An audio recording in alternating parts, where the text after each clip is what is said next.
Merhaba canlarım. Bugün sizlere kış aylarının vazgeçilmezi, sağlığımız için önemli bir yeri olan turşu tarifi vereceğim. Kanalıma abone olursanız sevinirim. Haydi hep beraber tarifimize geçelim. Lahanalarımızı doğruyorum. Bu arada yorum yaparak destek verebilirsiniz. Videomu da sonuna kadar izlerseniz sevinirim.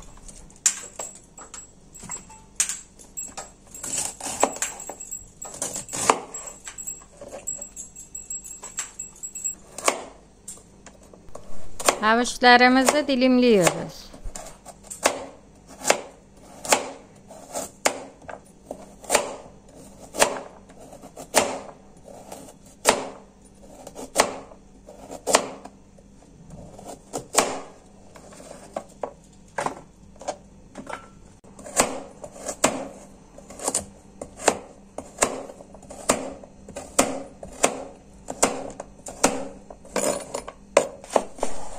Turşum acılı olsun diye 2-3 tane biber doğradım.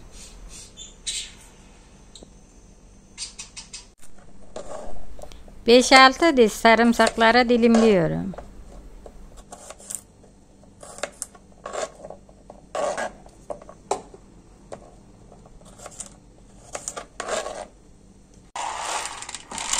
Turşumuz erimemesi için biraz nohut koydum.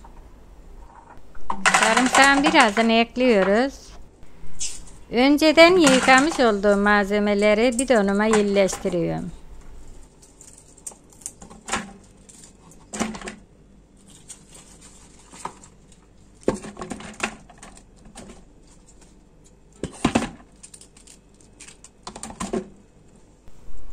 Tekrar aralarına sarımsakları koyuyoruz.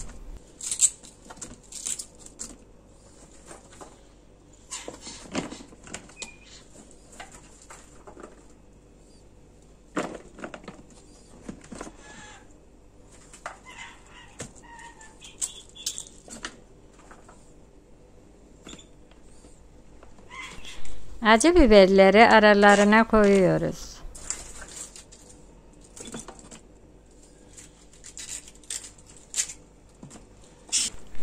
Havucumla lahanaları iyice bastırıyorum.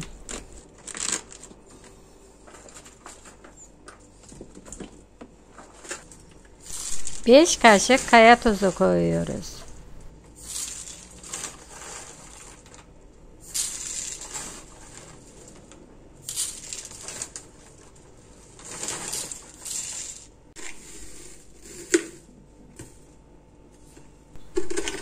İki tatlı kaşığı şeker ve 2 tatlı kaşığı limon tuzu koydum.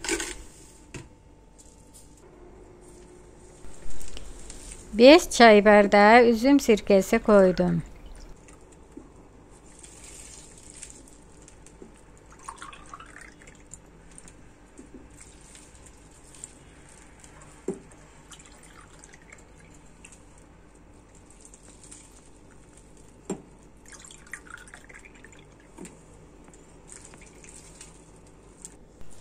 Üstü dolana kadar su ekliyoruz.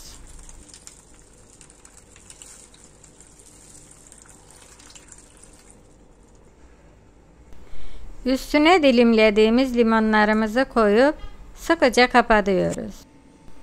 Yeni bir videoda görüşmek üzere. Hoşça kalın.